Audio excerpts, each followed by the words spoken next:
What's going on, everybody? This is the Total Takedown presented to you by Pub Sports Radio, and odds are brought to you by Superbook Sports. We are once again talking about UFC Vegas 54, and the idea for this show is to look at it from a totals perspective. How long do we think these fights are going to last, over or under, to give you another way to bet these fights? Let's go ahead and get on into it. First fight of the night, it looks like we've got Andre Petrowski taking on Nick Maximov. Total set at 2.5 for this one. The over 2.5 is minus 155. The under 2.5 is plus 135. This is a spot where we've got grappler versus grappler. We've all talked about Andre Petrowski's potential gas tank issues. It's a thing we've seen in the past, but recently he keeps on getting round 3 finishes. So as much as we keep talking about this guy having bad gas, he still gets the job done, and he gets it done late in the fight after rolling over his opponents. Nick Maximov, solid wrestling. We saw a good chin out of him. We saw that willingness to grind. I think this is going over 2.5. That minus 155 is probably the spot. Don't rule out that third round finish, though, because both these guys have been known to do it. So be careful with this one, but I do think over 2.5 probably makes the most sense. Next up, Carlos Candelario taking on Tatsuro. Total again set at 2.5 for this one. What we've got is a finisher making his UFC debut versus a grappler who sometimes finishes making his UFC debut. I'm excited for this fight. I want to see if Tatsuro is legit. I'm going to say under 2.5 because both these guys do have finishing upside. Tatsuro is a guy we haven't actually seen finished, but he is taking a gigantic leap up in competition coming over to the UFC. His opponent is dangerous. I think it's most likely Tatsuro inside the distance, Candelario by decision, if we're being completely honest, but we can't rule out the finish or the decision on the opposite sides of those spectrum. This is not one of the fights that I'm very interested in betting on the total. Again, I think it's Tatsuro inside the distance, so I'll say 2.5. Sorry, I don't have a gigantic read for you on that one. Anytime we get these new prospects, especially when they're coming from the Asian markets, it takes me a couple of events before I really start to get a feel for them, so I kind of want to tread lightly on this one. Angela Hill taking on Virna Jandiroba coming up on this next one. Total again set at 2.5. The over is minus 240. The under is plus 210. This is a spot where Angela Hill, by decision, going to a split is just an always. She's hard to take down. She's hard to keep down.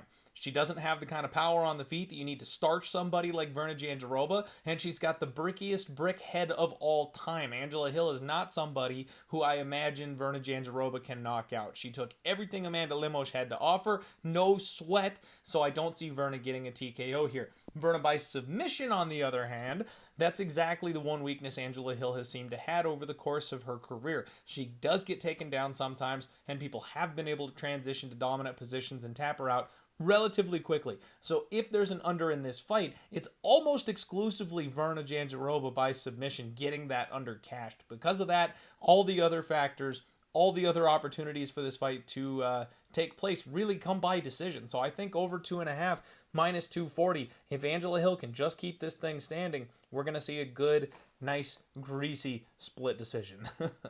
Allan Patrick taking on Michael Johnson. Total set at 2.5 again on this one. And I'm kind of scratching my head here.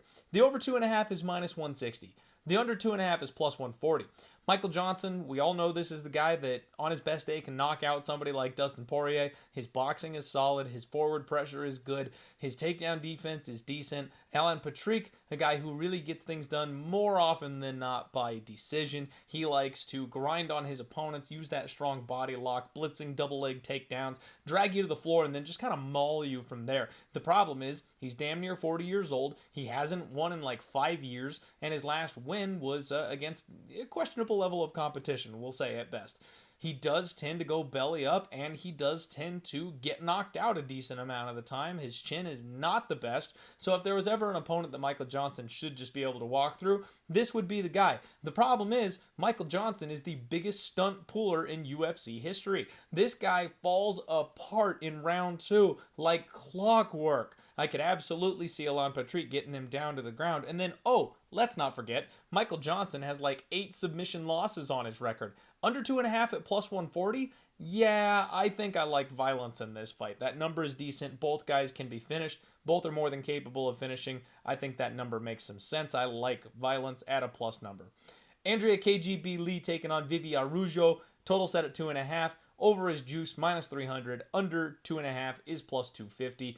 I really think this is similar to the Jandiroba fight that we talked about. I really only see Andrea Lee being the one getting the finish. She is incredibly difficult to finish, and Araújo isn't much of a finisher. She's more of a grinding grappler. She can be explosive. She can get hard. Nobody knocks out Andrea Lee, but we've seen Vivi have some gas tank issues. Andrea Lee pours it on when her opponents slow down, so a late finish from Lee would not surprise me, but more often than not, again, I think we're going to a greasy decision. Allan Nascimento taking on Jake Hadley coming up next here. Total set at 2.5. The over is minus 170. The under is plus 150.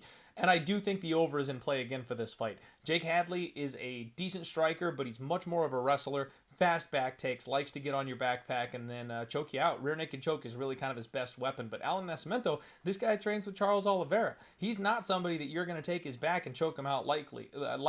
Now, Jake Hadley is the type of guy maybe that is the hyped enough prospect to pull that off, but I have kind of a hard time seeing it. Allan Nascimento attacks with submissions off of his back basically constantly, but Jake Hadley is good with his sub D, and he's good in transitions on the mat as well. So this is one where I could see these guys ending up in ground scrambles with Jake Hadley ending up in top position and just grinding away clock on Allan Nascimento. If they get on the feet, it's going to be a leg kicking contest, and sure, somebody's leg could snap off below the knee, and we could get this thing finished, but I would lean more towards the over than anything. Minus 170, fair price tag. Manuel Torres taking on Frank Camacho. Total set at 1.5 for this one. Total over 1.5 is minus 140. Under 1.5 is plus 120. And really, that's been Frank Camacho's gig in the UFC, is he doesn't get out of round one very often. If he does get out of round one, he's a damn good fighter. But you can blitz this guy, put him on the back foot, hurt him early, and get him out of there in that first round. He's coming in insane shape for this fight. His opponent is nowhere near his caliber of competition level. I think we are going to see Frank Camacho finally get his hand raised on Saturday. That being said, we're talking about totals. If things go well for Frank, Manuel Torres is one of these round one fighters. We've seen him go a little bit longer than that from time to time, but if he doesn't get it in round one at the UFC level, we got to wonder kind of what happens to him. I don't blame anybody for taking the under 1.5 here, considering what we have seen out of Torres on the regional scene and then what we have seen from Frank Camacho when people come at him early in that first round. But I got the suspicion that this one's going over. I think Frank is able to use the grappling. I think he's able to weather the storm that Torres brings to the table. Torres is not the level of competition that Frank Camacho has faced in the UFC so far, so it's a big step down for Frank Camacho in this spot. I think that at least leads to an extended fight. Over 1.5 would be my pick. Amanda Ribas taking on Caitlyn Chucagan. Caitlyn Chucagan by decision, death taxes, and Chuk by decision is basically the only way this bad boy goes, except I'm going to poke a couple holes in that. Ribas is a solid submission grappler, so there is a chance that if she gets this thing on the mat, maybe she can submit Katlyn. I think Katlyn's grappling is severely underrated by the majority of fans out there, so I don't see Ribas actually being able to catch her in anything.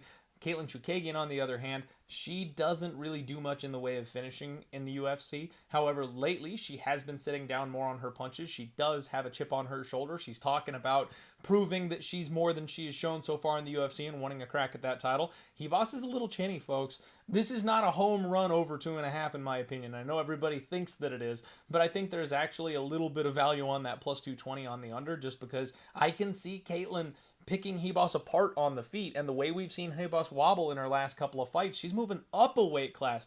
Katlyn's not a power puncher, but damn, like if you're getting wobbled at 120 or 115, now you're moving up to 125. If Katlyn really wants to, I think she could pour it on and get Ribas out of there. And then of course there's always the Ribas get your back and submission threat. That could be something that takes place. So under 2.5 at plus 220. I'm not saying to like back up the dump truck or anything. Maybe a sprinkle, maybe just a little taste. It might be worth it. Luis Smolka taking on Dangerous Davey Grant. Total set at 2.5. The under 2.5 is minus 185 at this point. I should have bet this one sooner. This was the under that really jumped out to me on this fight card. I really wanted to go Smolka Grant under 2.5, and it was like minus 155, minus 150 earlier in the week, and now it's minus 185, and I still haven't locked my bet up on it. I'm really frustrated. Smolka is exactly the kind of guy that can stop Davey Grant. Davey Grant has a problem with his submission grappling. We've seen it before. Most of his losses are by sub. Luis Smolka is a guy that catches people in transitions. The flip side of this, though, is Luis Smolka gets dropped by pretty much everybody he fights, and Davey Grant has those big winging hooks and that crazy power. He can put just about anybody down if he wants to.